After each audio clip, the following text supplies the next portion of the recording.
Consider your high station, think about your fame, all of your creation depending on your fame. Ain't no doubt about it, flesh can set the tone, but when you get down to the rhythm, man, you get right down to the bone.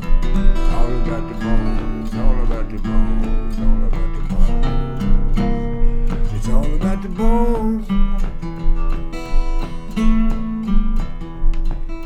Some will make you stronger, others make you tall.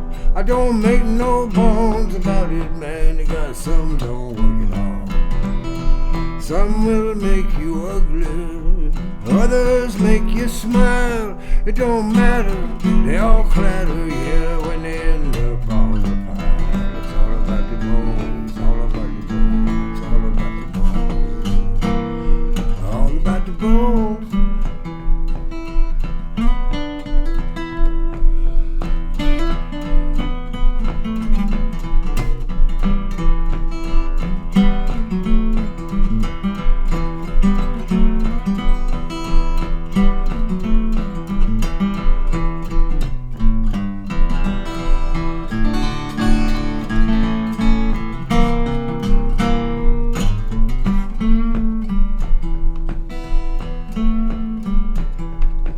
Grim Reaper comes a-calling, he says it's time to go, and you say, okay, I'm coming, yeah, but you moving mighty slow. Then you say, I don't belong here, they told me I was saved. He just points one bony finger, he says, get back in your grave. It's all about the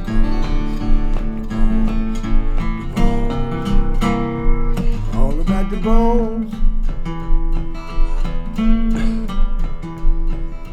Now down at the graveyard, you got your handsome stone with your names and all your numbers, yeah, but there ain't nobody home. It says here lies the body, body there be none. Used to be somebody, now it ain't nothing but the bones.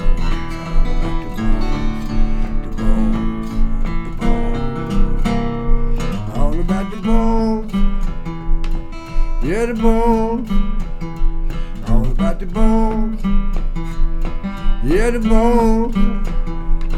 Boy, right from the beginning, it was all about the bones.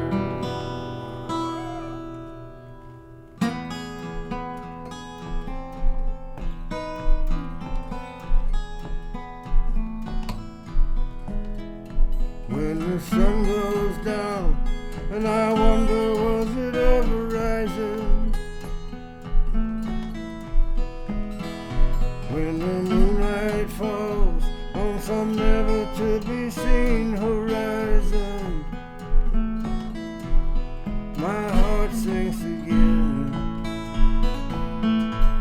my will bend to the thought that I'm done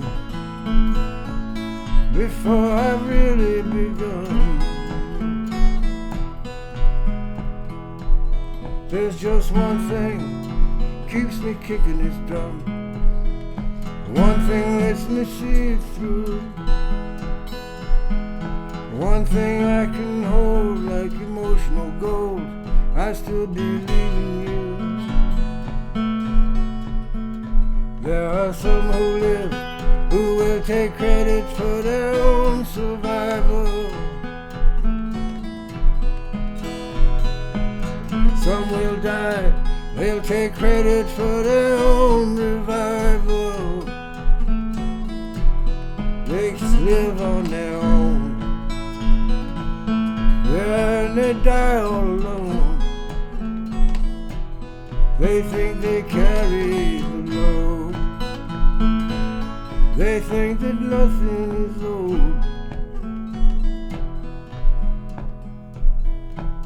I once believed that I could live that way.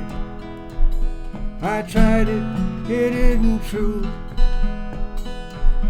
I will not grow old without a hand to hold.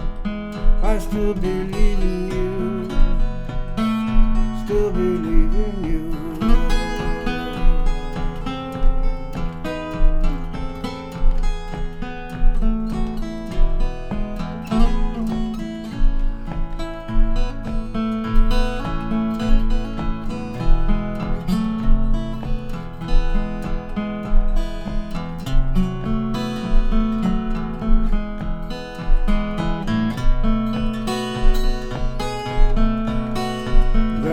Things I believe that I could not begin to prove. I believe in mountains that a little bit of faith will move. I can't say how I know, I just believe it so. It's a thing that I feel, but I believe it's real. And there's one thing I know that doesn't always show. I think you know it too. As long as I believe that you believe in me, I will believe in you, still believe in you.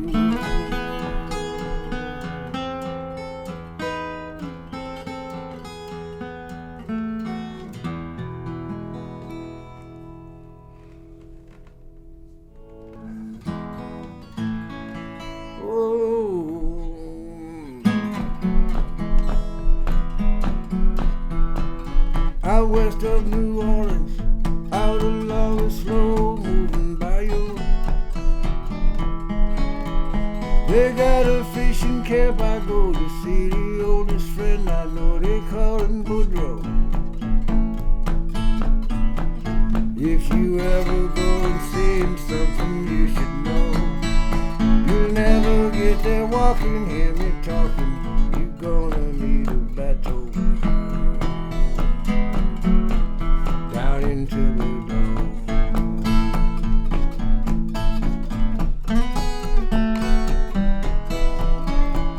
When you get there, he'll be waiting with a fiddle made by Satan and a wicked bow. He will show you how to play it just as quick as you can say, that's what I want to know. Don't bring him any money, bring him beer instead. He looks a little strange, that ain't a possum on his head, that's his chapeau. Like out in Thibodaux.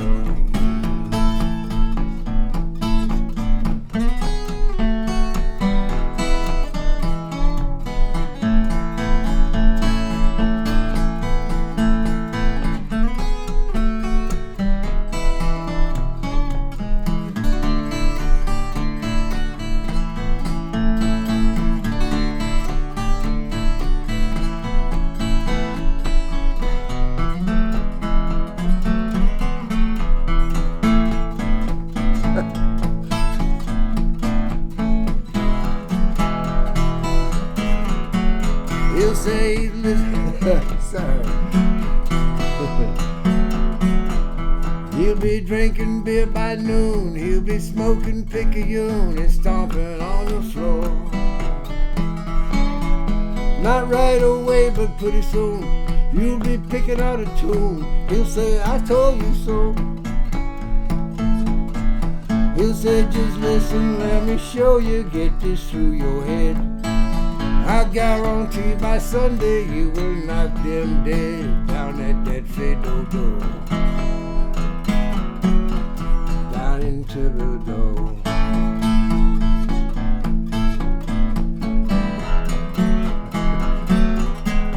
He'll say you gonna be a star, you will drive a fancy car, you'll be spending free. But when you have it all your fun and your song is number one, you better think of me. 'Cause no matter how big you get or far you go, there's still someone who knew you back when you were just a silly little crapple from down in Thibodaux. Down in Thibodaux. Down in Thibodaux.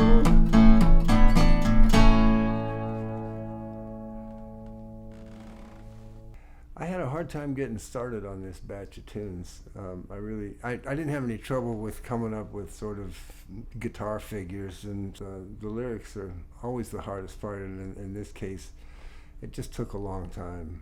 And fortunately, I have a producer named David Goodrich, and Goody and I have been working together for like 25 years, and he could see that I was struggling, and he lives down in Austin, I live in Massachusetts, and he said, I'm coming up.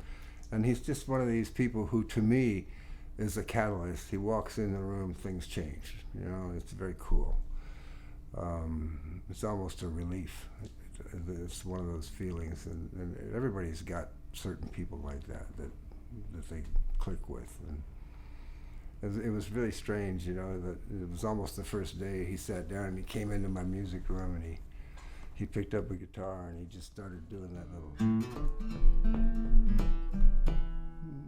and he's heard me play that kind of riff forever, you know. He just started doing it, so I had another guitar there and I started riffing off of that, you know, and we went back and forth, and all of a sudden he says, sing something. And I just said, it's all about the bones.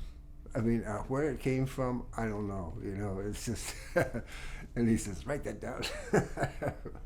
And I just wrote it down, and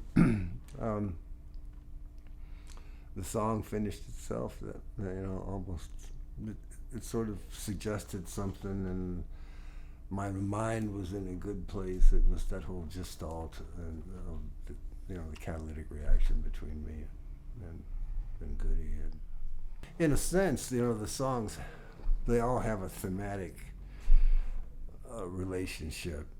Not obvious at times, but it's because they were all generated within a short time period. You know, they all sort of relate to one another.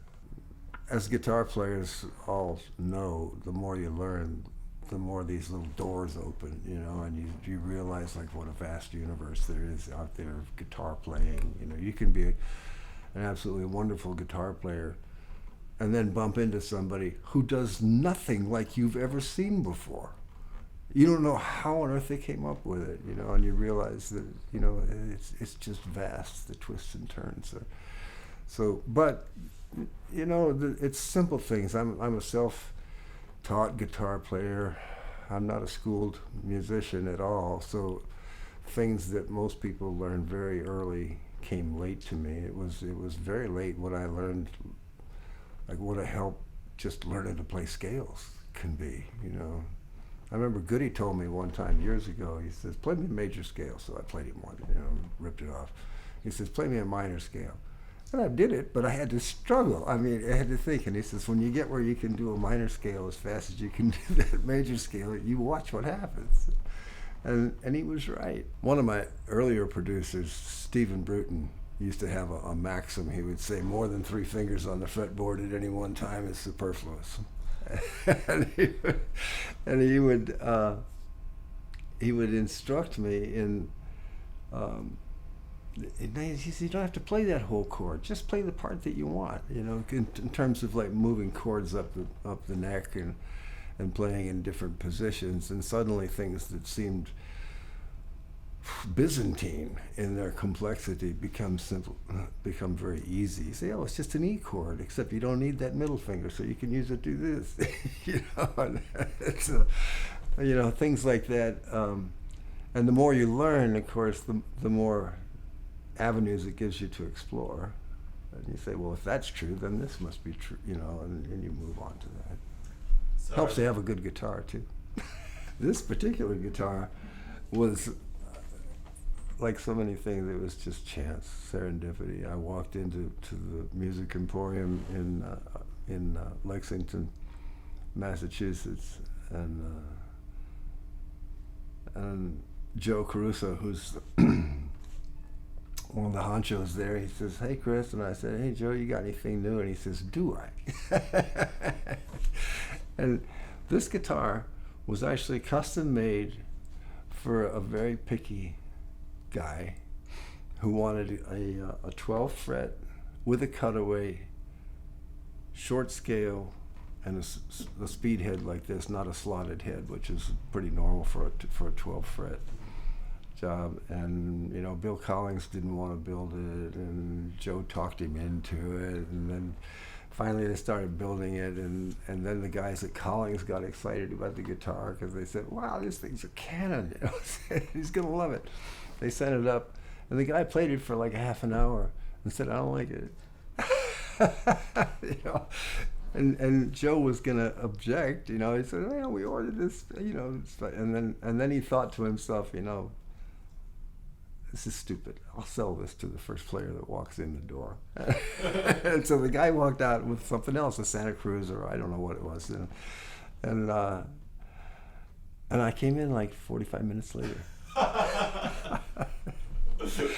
And that was back around 1999, I think.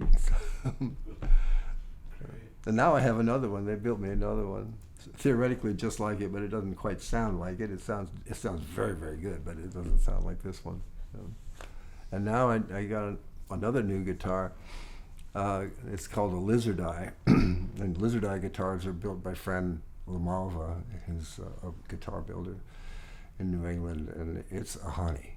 I mean, it's based on this. It's the same sort of specs, but it's a little deeper in the body, sounds very different, but it sounds wonderful. It plays like a dream, So I got 3 really nice guitars. My first guy was Lightning Hopkins, and my second guy, though, was Mississippi John Hurt, who is totally atypical, especially considering, he came from the heart of the Delta, but he played a much more syncopated finger style than the Texas blues guys or the Delta blues guys. And his favorite guitar player, interestingly enough, was Doc Watson. So that gives you an idea of that sort of thing. I'm still pretty firmly rooted in that rhythmic pulse. There are other guitar players that I love to listen to, but the ones that really move me are still in that blues and Piedmont country kind of feel that is just sort of inescapable. One of my favorite guitar players in the world is Martin Knopfler, and as complex and intricate as he can be, it's still obvious, where he learned to play and who he was listening to.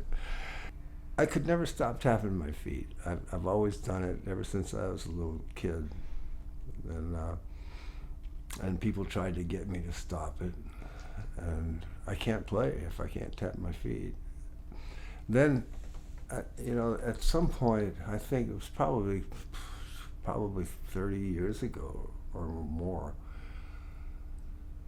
I realized there were some nights when I would play, I'd be all ready to play a concert or a show, and I'd be feeling really good, and I'd get out there, and it would just be, I couldn't do anything, and I realized that it was because the stage was carpeted, and I couldn't hear my feet.